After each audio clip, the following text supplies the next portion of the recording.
नमस्कार, मैं हूं रवि चौहान और आप देख रहे हैं द क्राइम।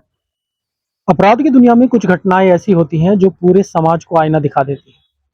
आज की कहानी भी कुछ ऐसी है जो सुनने में तो साधारण लगती है लेकिन सच में उतनी ही डरावनी भी है। कहानी उत्तर प्रदेश के मेरठ से है। साल था 2013 और महीना था जनवरी।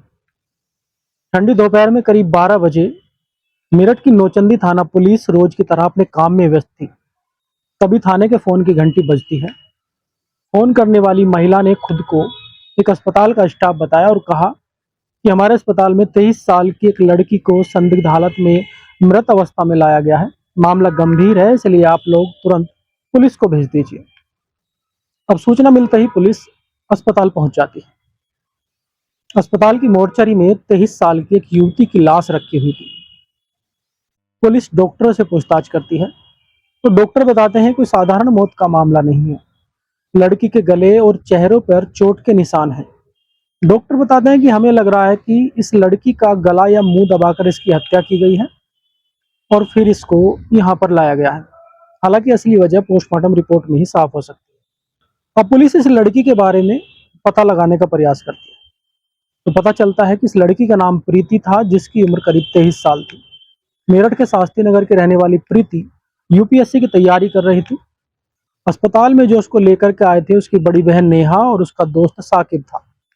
इन दोनों का कहना था कि बाथरूम में पैर फिसलने की वजह से ये बेहोश हो गई थी और वे लोग सीधा फिर इसे अस्पताल लेकर के आ गए। अब पुलिस ने पंचनामा भरवा करके शव को पोस्टमार्टम के लिए भिजवा दिया। ये मामला पूरी तरह से क्राइम केस बन चुका था। अब पुलिस अपनी जांच को आगे बढ़ाती है और सीधा प्रीति के घर पहुंचती है। तो वहां पता चलता है कि प्रीति की लाश घर के बाथरूम में ही मिली थी, लेकिन उसका सिर पानी भरे टब में डूबा हुआ था। जो एक प्लास्टिक का टब था उसमें प्रीति का सर डूबा हुआ था, जैसा उसके घर वालों ने बताया।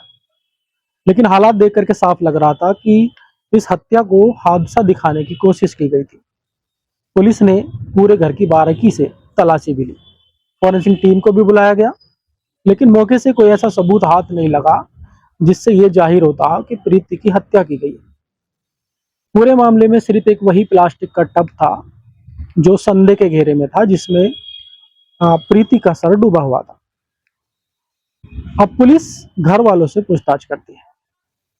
अब तो जांच में सामने आता है कि जो प्रीति की लाश थी इसे सबसे पहले उसकी बड़ी बहन नेहा ने ही देखा था। नेहा ने पुलिस को बताया कि जब वो बाथरूम में पहुंची तो उसने देखा कि प्रीति का सर पानी से भरे हुए टब में डूबा हुआ है। घबराकर उसने अपने दोस्त साकिब को फोन किया और उस वक्त घर में सिर्फ उसकी माँ और बहन ही मौजूद थी। थोड़ी देर बाद साकिब घर पहुंचा और फिर ये सभी लोग मिल करके प्रीति को अस्पताल लेकर के पहुंचे, लेकिन डॉक्टरों ने बता दिया था कि उसकी मौत हो चुकी है।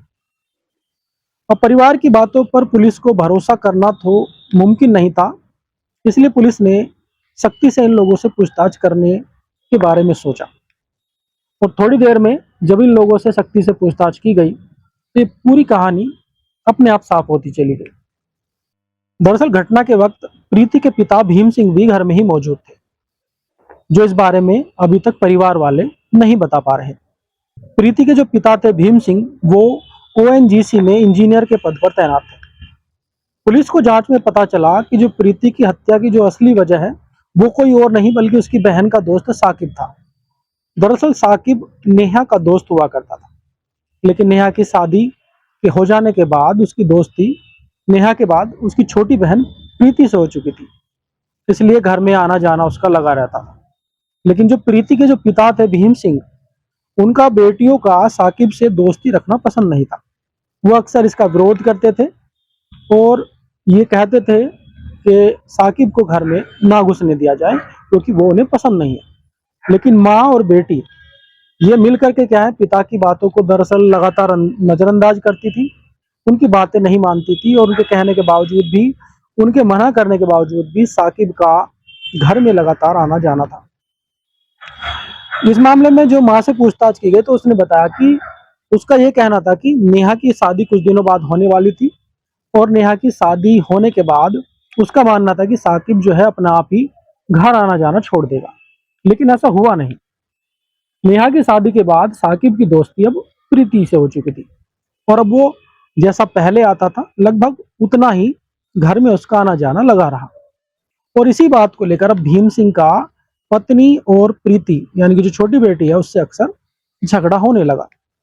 घटना वाले दिन भी इसी बात को लेकर के झगड़ा हुआ था। घटना वाले दिन की जो बात है उसमें यह हुआ कि घटना वाले दिन नेहा भी घर पे आई हुई थी। दरअसल नेहा की शादी हो चुकी थी और वो भी अपने मायके आई हुई थी। तभी बातों बातों में इन लोगों के बीच में साकिब का जिक्र उठ गया और साकिब का नाम सामने आते ही जो पिता भीम सिंह है वो भड़क उठे, उन्हें गुस्सा आ गया और इसी बात पर प्रीति की उनसे तीखी बहस हो गई। और इसी बहस में भीम सिंह ने प्रीति का सर बेड में दे मारा और चीखते हुए उसे फिर बाथरूम तक खींच करके ले गए और फिर पानी से भरे टब में उसका मुंह डुबो दिया। शायद वो तब तक उसको मुंह पानी में डुबाते रहे तब तक उसकी मौत ना हो गई। इस बारे में खुलासा करते हुए जो बड़ी बेटी है उसने नेहा ने बताया कि मौत से पहले उसने प्रीति के चीखने की आवाज सुनी थी। और यही सब बताते हुए इसी बीच पुलिस के पास पोस्टमार्टम रिपोर्ट भी आ गई। इस रिपोर्ट में भी साफ साफ लिखा था कि मौत का कारण जो है, प्रीति का जो मौत का कारण है वो दम घुटना ही था, यानी प्रीति की हत्या की गई थी। बिल्कुल ये कहानी साफ हो चुकी थी। अब पुलिस ने सीधे भीम सिंह को हिरासत में लिया और फिर उनसे पूछताछ। और आखिरकार बिना लाग लपेट के, बिना किसी झूठ पड़ताल के भीम सिंह ने भी है क्या अपना जुर्म जो है कबूल कर लिया।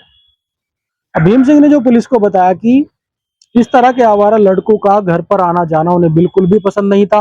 वो बार बार पत्नी और बेटियों से इस चीज का विरोध करते थे, लेकिन उनके विरोध के बावजूद भी दोनों बेटियां और उनकी पत्नी मानने के लिए तैयार नहीं थी और साकिब को घर आने के लिए वो मना नहीं करती थी।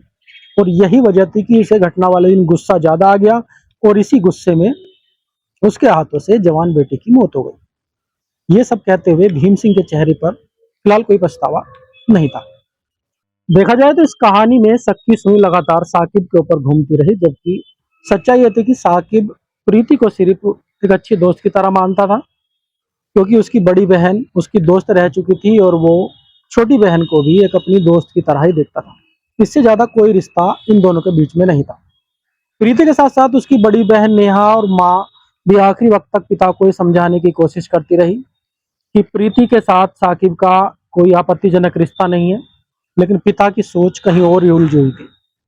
शायद उन्हें समाज का डर था, लोगों की बातें उन्हें सुनाई दे रही थी जो अक्सर लोग बयां करते थे उनके सामने या उनकी पीठ के पीछे।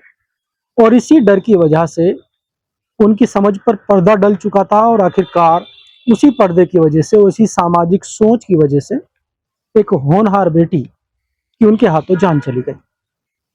आपका इस कहानी के बारे में क्या कहना है हमें कमेंट बॉक्स में जरूर बताएं। और ऐसी ही रियल क्राइम स्टोरी जानने सुनने के लिए आज ही द क्राइम को सब्सक्राइब करना बिल्कुल भी ना भूलें। कल फिर मिलेंगे किसी और नई रियल कहानी के साथ। तब तक के लिए नमस्कार।